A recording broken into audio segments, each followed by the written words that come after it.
Hello everyone, welcome to study guide. আজকে চলে এসেছি আর একটি নতুন ভিডিও নিয়ে। আজকে আমরা গ্রামার পড়ব। গ্রামারের আজকে আমরা জানব পার্টস অফ স্পিচের ব্যাপারে। গ্রামারের এটি একটি ইম্পর্টেন্ট পার্ট। তাহলে ফার্স্টে জানি পার্টস অফ স্পিচ বলতে কী বোঝায়। বাক্যে ব্যবহৃত প্রত্যেকটি শব্দকে এক একটি পার্ট অফ স্পিচ বলে। তাহলে আমরা যদি একটি বাক্য লিখি তার মধ্যে তো অনেকগুলো ওয়ার্ডস থাকে। তাহলে একটি বাক্যে যে ওয়ার্ডসগুলো আমরা ব্যবহার করে থাকি সেই প্রত্যেকটা ওয়ার্ডসকে পার্টস অফ স্পিচ বলে। যেমন দেখো, হি গোস টু স্কুল। তাহলে এখানে কতগুলি ওয়ার্ডস আছে, হি গোস টু স্কুল। তাই প্রত্যেকটি ওয়ার্ডস হচ্ছে এক একটি পার্ট অফ স্পিচ। কিন্তু যে কোনো ওয়ার্ডকে আমরা পার্টস অফ স্পিচ বলতে পারবো না যদি না সেটা বাক্যে ব্যবহার করা হয়ে থাকে।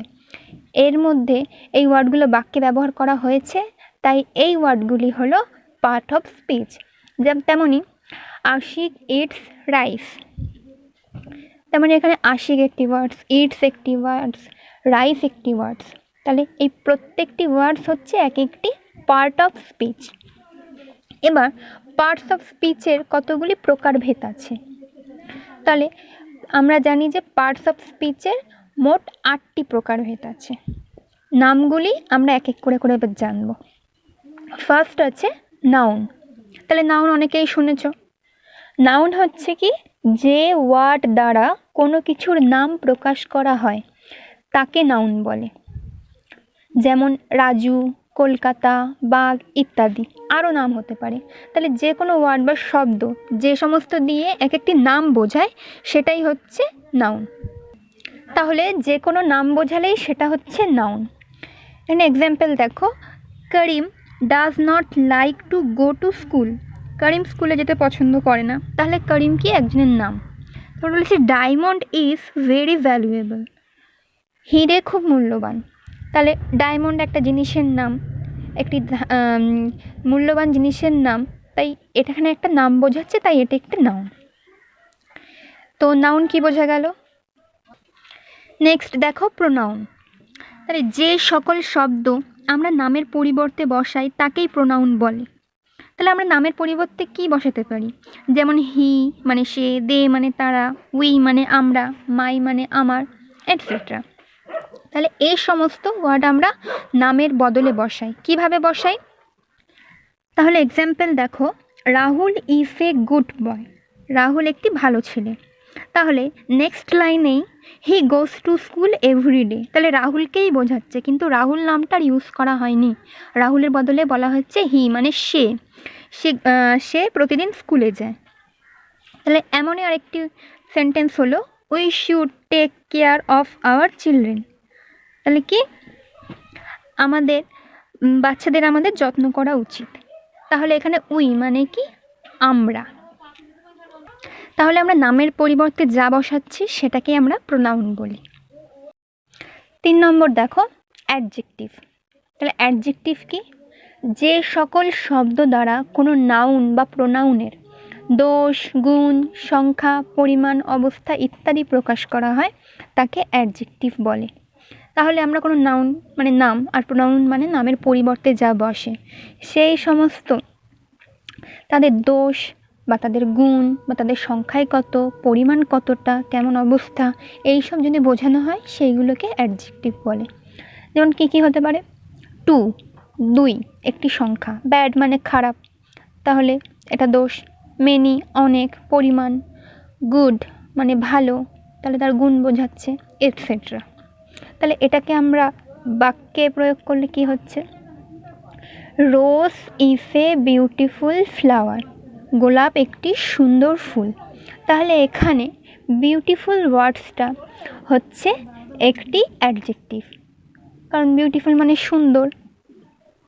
তারপরে বলেছে হি হ্যাজ 3 রেড পেনস। তার কাছে 3টি লাল পেন আছে। তাহলে এখানে লাল পেন কটি আছে, 3টি, সংখ্যা বোঝাচ্ছে।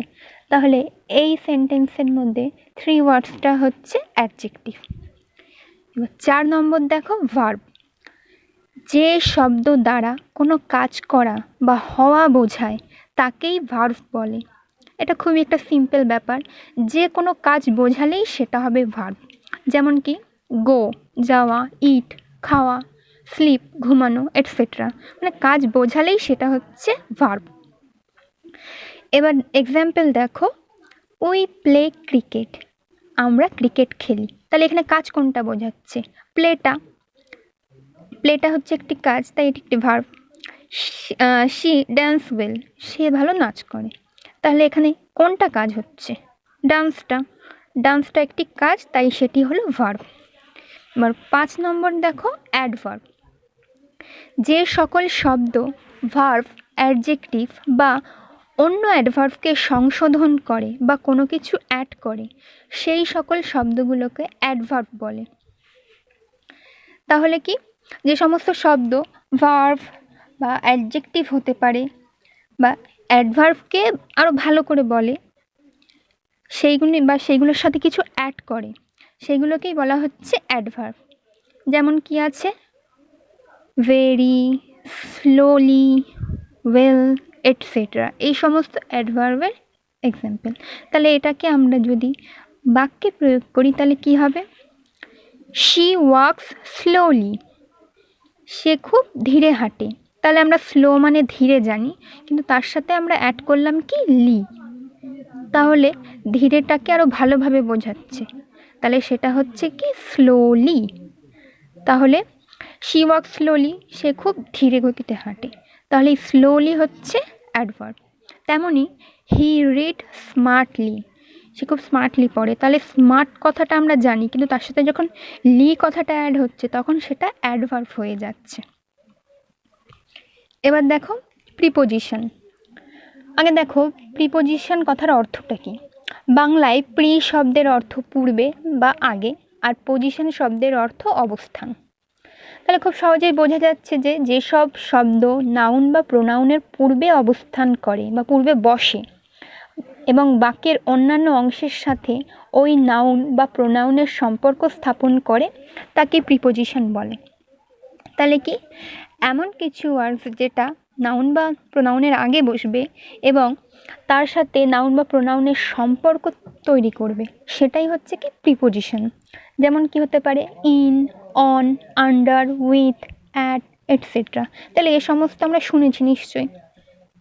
ইন মানে মধ্যে, অন মানে ওপরে, আন্ডার মানে নিচে, উইথ মানে সাথে, অ্যাট মানে কোনো জায়গা বোঝালে বোঝায়।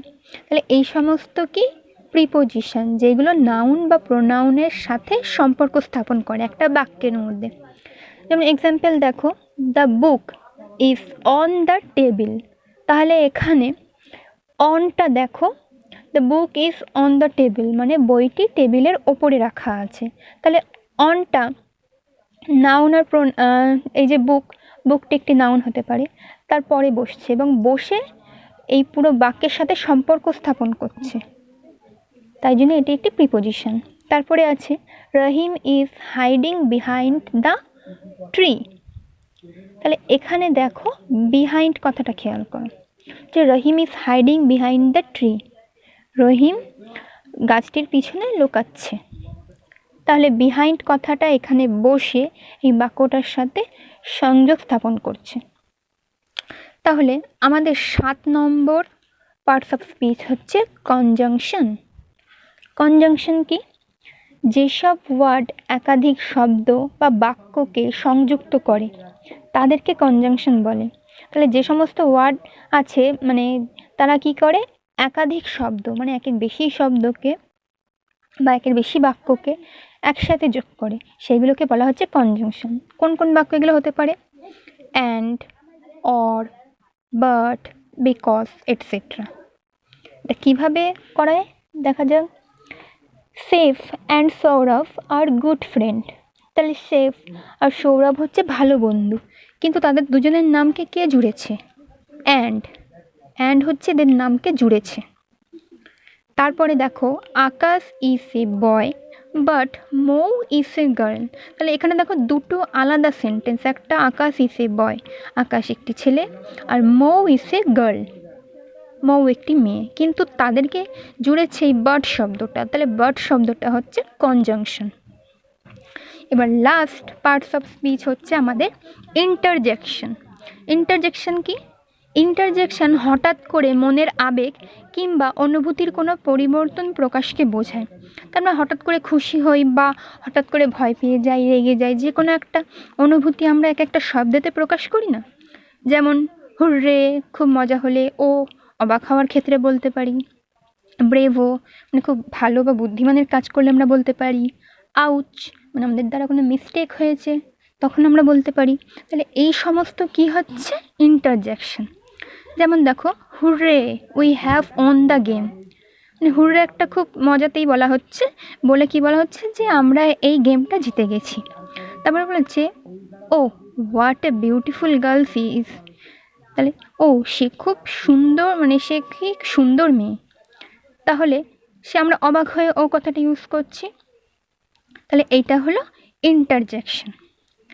তাহলে আমাদের 8খানা পার্টস অফ স্পিচ শেষ হয়ে গেল। তাহলে তোমাদের যদি অবশ্যই ভিডিওটা ভালো লেগে থাকে তাহলে একটি লাইক, কমেন্ট, সাবস্ক্রাইব করো। তাহলে আবার দেখা হচ্ছে পরের ভিডিওয়। ততক্ষণের জন্য টাটা, বাই বাই।